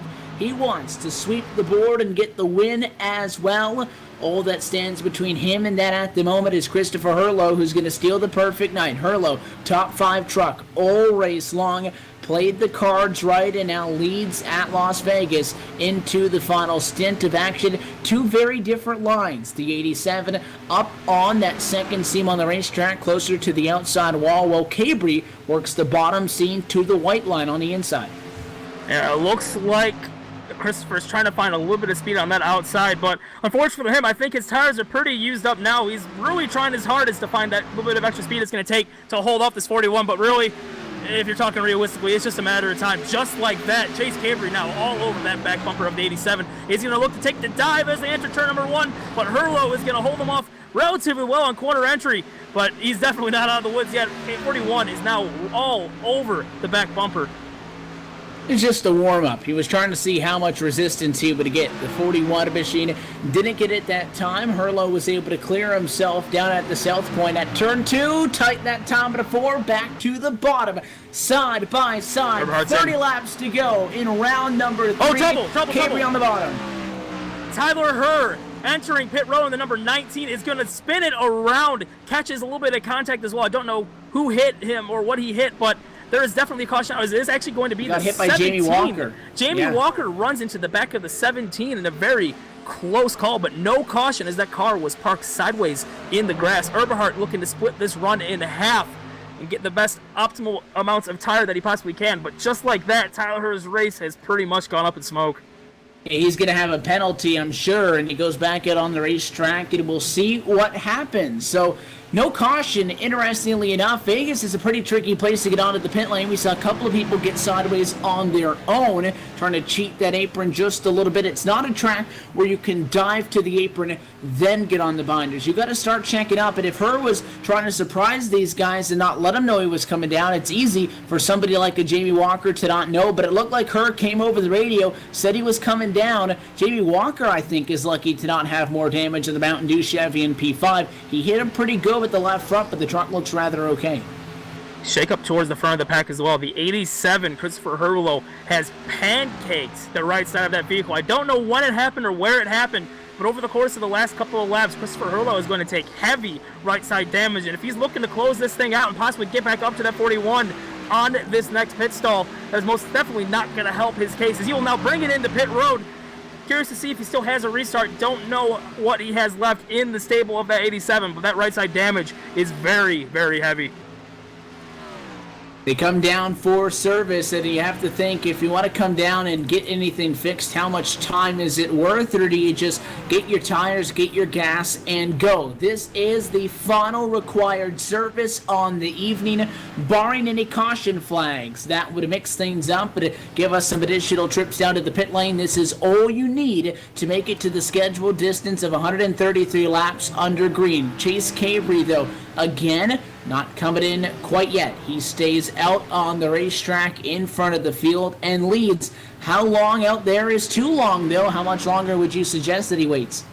If he needs to make a pit stop, he's got to do it relatively soon. A lot of the guys that he was really close to battling with are already pitted, and those fresh tires are going to cause that gap, which he has gained over the whole entire field, just to completely shrink. But honestly, I'm almost willing to bet you this 41, Chase Cambry, might be looking to stretch it all the way around. I don't know. That is a lot of laps. That is a very tough ask.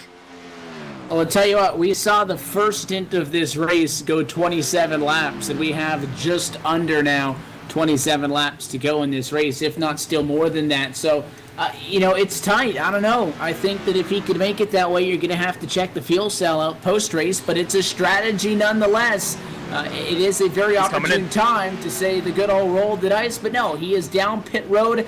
How hard does he drive it in? Beautiful entry. Down to 50 miles an hour. Chase Cambry is in for the final time. We'll see how big of a difference those 3 to 4 laps meant.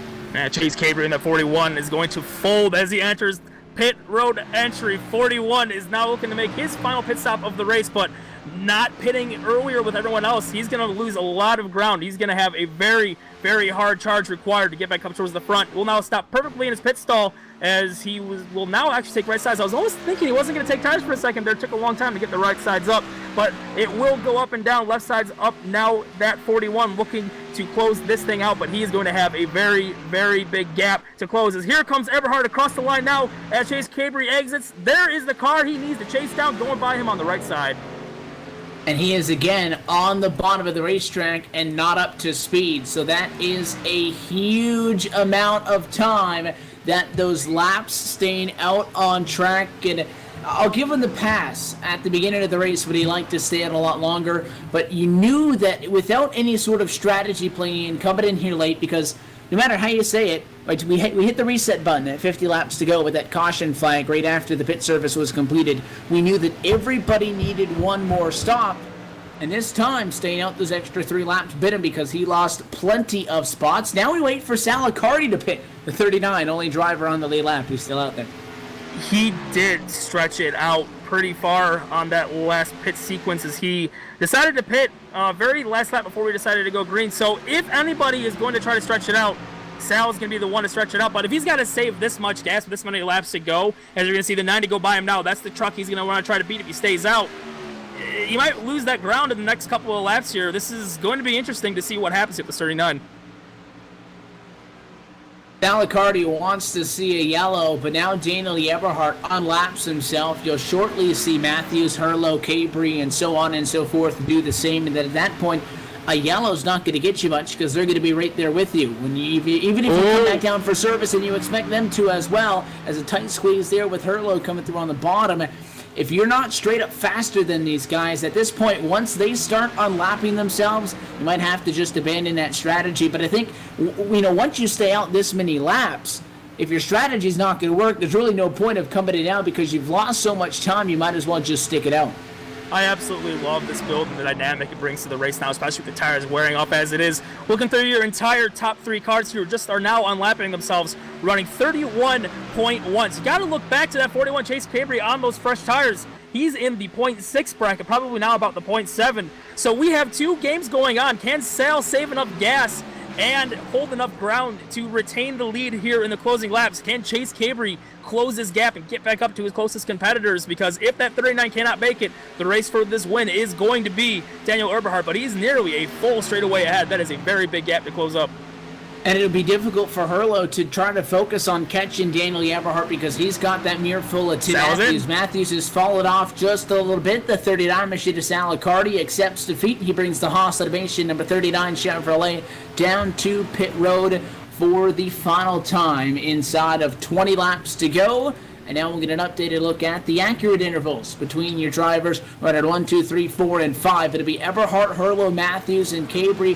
Cabri up to, I'd say, in the range of about 4 seconds behind the 90 machine. He's not all that far behind Matthews, and he's not all that far behind Herlo. He better hope that passing them doesn't take much time because he does have fresher tires at the moment than the guys in front of him because he pitted afterwards. They had the advantage at the beginning. He'll have the advantage now. He'll have fresher tires for a little bit longer. If that's enough for him to be able to make up the time lost, I don't know, but he's about to make it a battle for P3 with Matthews.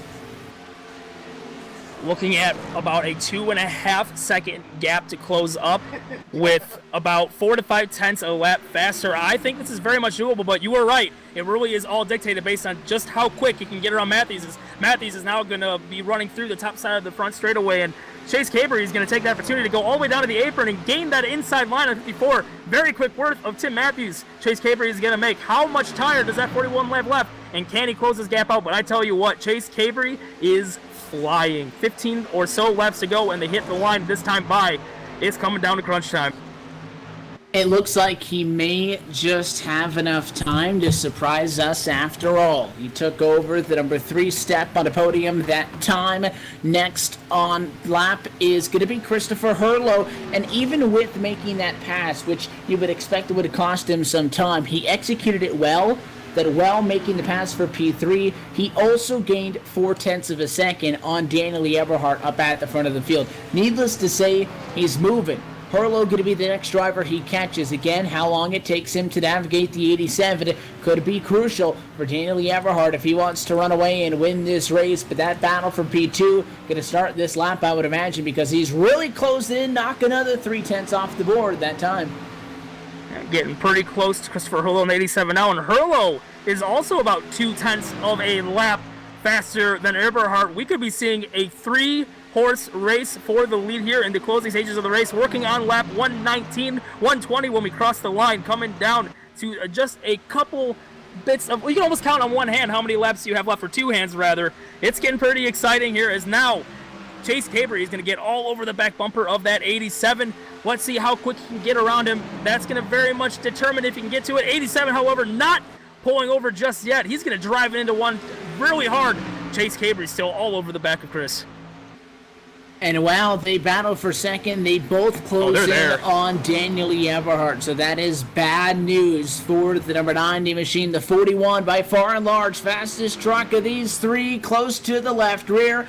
Maybe move the air off him a little bit to get him up on the outside, side by side for second. We go. Next time by with 12 laps to go.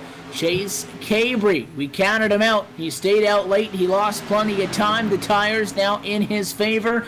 Can't get P2 quite yet. Herlo not going to back off of this thing easily. He fights back down the back straightaway, but into turn 3, all the 41. I think this is all over. Chase Cabry is now up to the 90 now. And if you're Eberhardt, you see that 41 go by the 87 quite quickly, and that worries you quite a bit because Eberhardt significantly slower than the 87 as well.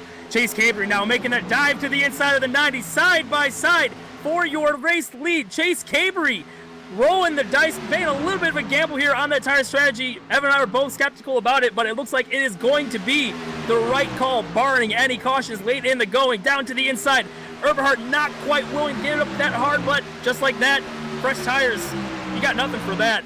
Eberhardt drops to second. New leader, Chase Cabry in the 41. 11 laps to go. A little bit of luck, a little bit of skill. Caution flag came out in the point where, well, it messed up his fuel strategy plan, but it gave him the race lead with fresh tires. He stayed out a little bit longer, lost some time, but he sacrificed that for the stability underneath him late. This time by at 10 laps to go. He'll start to stretch this one out. And barring any kind of flags, as you said, it should be his. Chase Cabry off the quarter. 10 laps to go for round number 3. And now we get to look behind him and see what kind of an exciting battle we'll see for second, because Eberhardt ticks slower than Herlo because the 87's been knocking off time to the 90 the last couple of laps, and see what they do into. And looking through your entire top 10, not many vehicles on that same pace as Cabry. Cabry is definitely the man to beat right now. As you mentioned before, side-by-side battle for that second position, but Herlo is not going to quite get that inside track on the 90 as they enter 3. But these two vehicles are pretty worn out on those tires. This is going to be a very slippy and slidey type battle as the bottom side of this racetrack starting to gain quite a bit of rubber, making that bottom side a really difficult place to be on those old tires now, as they're going to be very, very close as they enter corner number 1. And this is because they're losing 0.2 of a second per lap to Chase Cabry. That's a lost cause. What they can do right now is battle for second, and they've got plenty of time back to P4 to do it. To the inside goes Christopher Herlo. Eberhardt on the outside squeezes them down. They got close that time in the center. Drag race off of turn number 4. No holds bar at Las Vegas for P2. This is getting exciting. Eberhardt is not giving a single inch between these two drivers as the rivalry is very much alive and well here at the exit corner number 2. Eberhardt almost catches the wall on the exit of the corner. Wow, this battle could not get any more exciting. There's no more room on the racetrack to use. That 90 should have been planted in the fence, and somehow he gets back into the gas in time for the 87 to stay behind. The 90 does not want to hear any of it. He shuts the door to the Give up bottom. the top, though. Eberhardt very much not liking the 87 machine right now. They've got a little bit of history, and you're showing it right now. The 90, though, left the bottom open that time, and they'll drag race again down the back straightaway. 90 with the advantage with the run off the corner. Is it enough run to block the inside? No, Herlo's there. This could be it for the 87. How does he execute center off? They're getting very close on the again. exit of 4. Wow, almost contact made.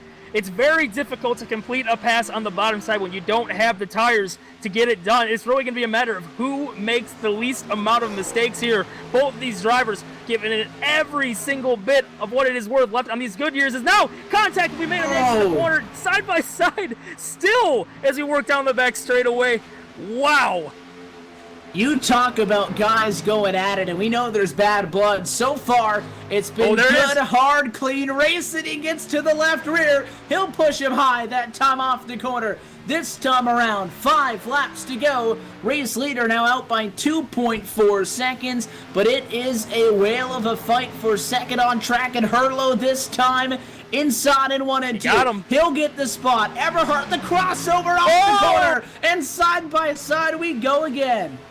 Now, does Eberhardt have the tires to hold the bottom side of the racetrack, as we knew they were a little bit older than Hurlo. Hurlo on the fresher tires is going to absolutely drive it on that outside lane, keeping it even with Eberhard. But just like that, Eberhard is going to actually pull a little bit of an advantage to the 3 and 4 on those older tires. Wow, this is phenomenal.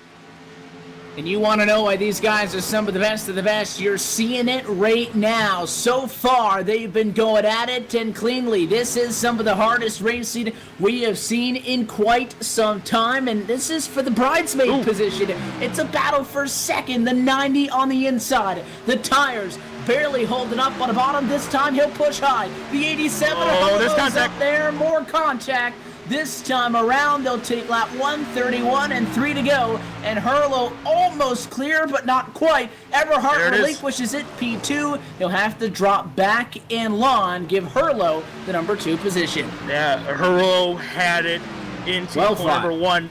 That was a very well-fought battle, as you were mentioning before. 3/4 of a track length advantage into 1, and all it took was that little bit of a dive into the corner, and just like that, Eberhard had absolutely nothing for it. What an absolutely amazing battle we have just witnessed. And it may not be over yet, as the 87 is actually going to get a little bit tight in the exit of 4. Eberhard starting to close this gap back up. 2 laps of racing to go.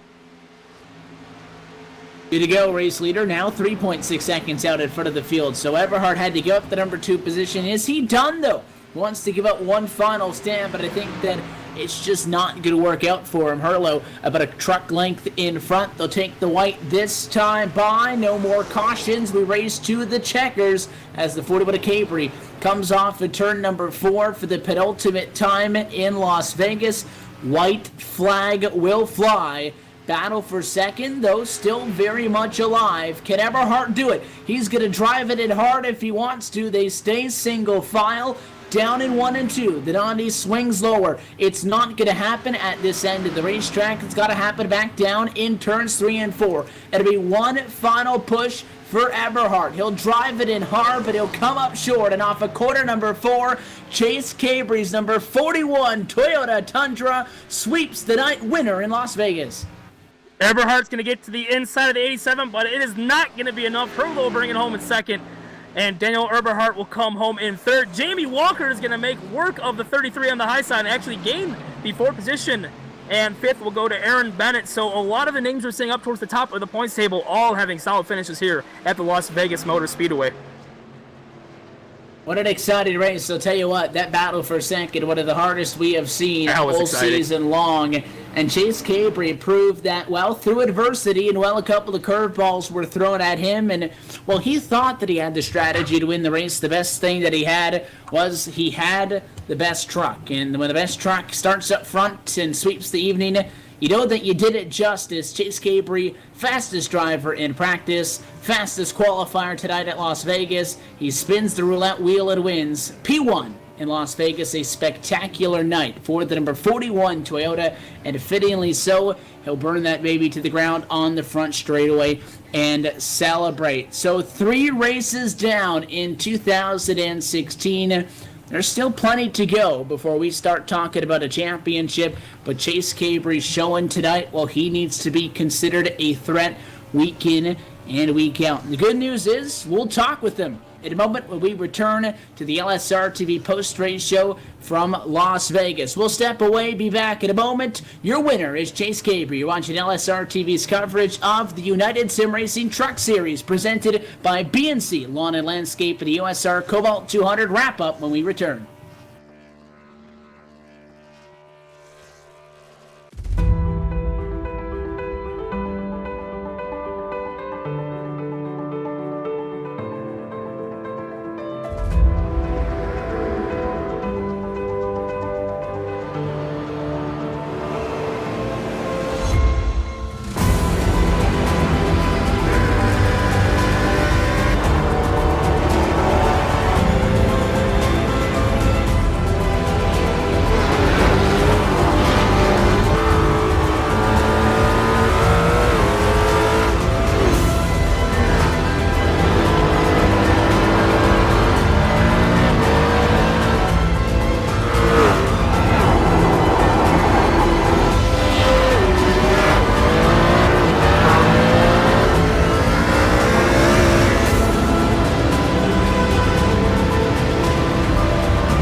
Back live at the virtual Las Vegas Motor Speedway for the LSRTV post-race show as the USR Cobalt 200 has drawn to a conclusion tonight with Chase Cabry picking up the checkered flag for round number 3 of 30 out of 2016 United Sim Racing Truck Series presented by B&C Lawn and Landscaping Services LLC, and as well another big shout out to some of our other partners here at USR on LSRTV, Simulation Simulation Solutions, as well as a call to Rolling Rock Vapor for coming on board this evening. Let's take a look at our LSRTV full race results from round number 3. Cabry, Herlo, and Eberhardt, they were a lot of the talk, if not all of it there in those closing laps. Put on an exciting battle. Come home 1, 2, and 3. Jamie Walker sneaks in for a P4 with Aaron Bennett walking away very satisfied with the top 5 finish. Steve Gottschalk, one of the bigger movers tonight, gains 12 spots to walk away in 6th and 7th position behind him to Tim Matthews. Greg Mull coming home in 8th position. 9th was Tommy Ryan, and Salicardi rounds out our top 10.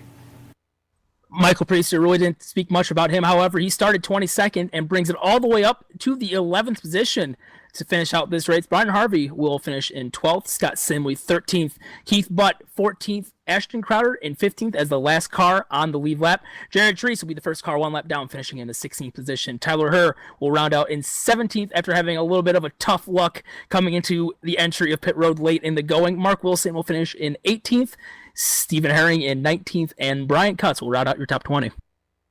And from here on back, you're looking at 60-plus laps into the negative and walking away behind the wall. Not the Cobalt 200 that they would have liked for P21 Eric Wortley. Paul Madsen, 22nd. Cody Gibson, 23rd. 24th, the Jeff Ron with the James Thorndike, P25. 26 was Todd Kirkwood. Shotgun on the field of the 27 that started was Scott Dockery. Terry Randolph will get a DNS for tonight's competition. So 133 laps come and gone, plenty of strategy, plenty of shakeups with the yellow. None of that mattered because it was the driver that started up front, that finishes up front. Chase Cabry back in USR Victory Lane, picking up the W here tonight at the Las Vegas Motor Speedway. Chase, congratulations to you. You sweep the board. I only see our ones and all the stats for tonight. You got to be happy with that. Talk us about your pit strategy call, though, that you had implemented. You were ready to rock and roll with, and a caution flag. Threw that out the window. You had to win it on sheer speed, and that was enough to still get the job done. Yeah, when that caution came out and I looked at the laps to go and it said 80, I said, well, okay, well we can try to stretch this one. We can. We'll try everything we got, and if it works, it works. And we tried. I was running around there in like 15th place, 12th place at about 75% throttle, and just watching the leaders run away. And I looked down at the fuel, and my buddy Aaron Groskopf, who was up on the boss, did a phenomenal job all night. We weren't going to make it, so I started to go everything I got there towards the end, and then the caution came into my favor there. So I was able to get the caution, and the whole field was a lap down. Then we went back to green flag. Just my crew chief made the call. We're going to split this one in half. So Aaron really did the work tonight. All I did was drive it. He had me hooked up on the pit strategy. Hats off to him for everything he's done through this race. I kind of questioned him, I'm not going to lie. When I came down and I seen Daniel fly by me, I said, oh, well, we're going to have to give it everything you got. He said, just shut up, put your head down, and drive everything you got. You got this one. And just being on fresher tires, we drove through the field. And once again, he really did all the work. I was able to drive it. I'll have to admit also, when you were coming out of the pit lane on the apron and the leader was already passing you at 175 miles an hour, we were a little skeptical too. But the speed was good enough for you to get the job done. I want to claim that I was the lucky charm for you to get back in victory lane. But it's your first start on the 2016 campaign. What's going to be the game plan rolling forward through the rest of the season with still 27 races remaining? Well, yeah, this series falls on a Saturday night, and racing in real life is getting ready to get kicked back underway. So I'm gonna be here and there every once in a while. Just gonna run a part-time schedule and come into the race come into every race with the same mindset, and the mindset of just go get the win. I've got nothing else on it. It's kind of like a Kyle Busch in the Xfinity series, or a Kyle Busch or any Cup driver that steps down. It's just go get the win. There's nothing else. There's no points on the line for me. Considering a racing season should be started up, racing season should already be started up for me, but we're kind of dealing with a broken collarbone right now. Got the pin in it, but that's going to get popped out in 2 weeks, and I'll be ready to rock in about 3 weeks. Yeah, if you can keep yourself in one piece, it'll help things out for sure. I was going to mention that before you got to it, like a Kyle Busch. You coming in here to win races, which I guess is good news and bad news for a lot of guys. It's bad news because when you show up, they know that they're going to have to fight for the win. The good news is they won't have to deal with you for the championship. But I know that myself and Andy will be swapping things out here topside as well, because Saturday nights I'll be at the short track as well. So we look forward to seeing you back at the track. You came tonight and you did what you came to do, and you finished P1. You took home the win, Chase. The sponsors, the shout-outs, the good people behind the scenes. Who powers you to it? I definitely got to thank MPI, Max Pappas, for coming on board. Nick Del Campo Designs painting me an awesome truck. But once again, hats off to Aaron Groscroft being up on the box. We've put together some strong runs. I won NIS, and he'll be back on the box tomorrow night with the Pro Geek Ascor series. So that's a series that's harder than any other series I've been in. It's taught me a lot. It taught me to save tires here tonight, which I hadn't done ever in the past. So I've learned a lot there, and I've been able to transfer it to other places. But we'll see you tomorrow night, and thank you guys for all you guys have done for sim racing. We wish you the best of luck, and we'll see you there as well, Chase. Always a pleasure. Congratulations. Hopefully we'll see you back here on Saturday nights as well shortly. Awesome. Thank you. So that is tonight's winner from the Las Vegas Motor Speedway. Chase Cabry comes home in the number 1 position to walk away with the checkered flag. Going to pass things now down track. Sadi and Plash caught up, I believe, with our second place finisher, driver of the number 87, Christopher Hurlow. Chase Cabry did come home with the win here, and while he may have done that, all eyes were definitely on that battle for second place here on the Speedway. I've caught up with Christopher Hurlow, your second place finisher in the 87. And Christopher, I'm telling you, towards the end of that race, that battle was absolutely fantastic, very entertaining to watch. Walk us through that battle and what it took to close that gap. Yeah, it was a pretty interesting battle. We were trading paint on the back stretch and on the front straightaway, but we just wore out our tires right there trying to catch Chase. He did a good job, and I didn't know if I was going to be able to get past Eberhardt, and then finally cleared him, and then I knew once I got clear of him that I could pull away from him because I felt like we had a faster truck tonight. So we'll just take the second place finish. It is what it is. Wish it could have been a win, but oh well. Now, walk us through your strategy towards the later portion of the race. What was the call to come in and pit win sequence with everyone else? And I know Chase Cabry came in pretty early, or pretty late, I should be saying, to take those tires. Did you honestly think that he was going to have what it took to get by you guys? Because that gap as he exited the pits was pretty far. Yeah, it was, but the tires, I mean, they fall off so quick, and I was pushing it, and my crew chief and I, William Hell, we short pit, and it was going to work out great, but for some reason there was a truck in the wall, and they decided to stop on the racetrack. We would have ended up having a 4-second gap right there, but, I mean, if you short pit before everybody else, you're going to get a big advantage because you could just basically just hold it wide open compared to the guys that are on old tires that have to lift, and you're going to lose seconds a lap, so... I don't know what lap he pitted, but man, he was fast. Oh, absolutely. And real quick, going back to that battle for a second, as I was mentioning earlier, very aggressive racing we saw out of both you and Daniel Eberhardt there. Is that something that we can possibly consider or be thinking about seeing as we go on with the progression of the season? Because I know a lot of these races, you two are pretty close out there on the grid, and we keep seeing battles like that. It's going to make for one interesting season. So do you honestly see the battle between you and Daniel keep squaring off like that? Yeah, but you know, me and Daniel, we always race each other with respect, and he races me clean. I try to race him as clean as I could, but I was kind of getting sick of getting pinched there, so that's why we were trading paint, and because I felt like I had a faster truck. But then he finally let us go, because I don't know what would have happened if he didn't let us go. Yeah, me and Daniel, we've always raced with each other. We've had years of experience racing with each other, and we usually never trade paint or bump and grind. We have a mutual respect on the racetrack, and you know, hopefully, if that entertained you guys, that's awesome, because it was fun behind the wheel. So you might see it in the next few races here.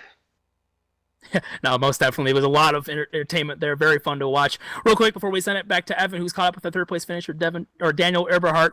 Real quick, sponsor shout out. This is your time. Yeah, I'd like to thank my wife and my entire family that tunes in each and every week. I'd like to thank all all my teammates, Boomtown Sim, and I'd like to thank William Hell. He did an awesome job on the box tonight. I'd like to thank Simolutions, USR, Cody Gibson, LSRTV. You guys always do a great job. And all the fans out there that's tuning in on YouTube land. All right, well, that was your second place finisher, Christopher Hurlow. Congratulations on the successful result. We'll be seeing you next week. Evan?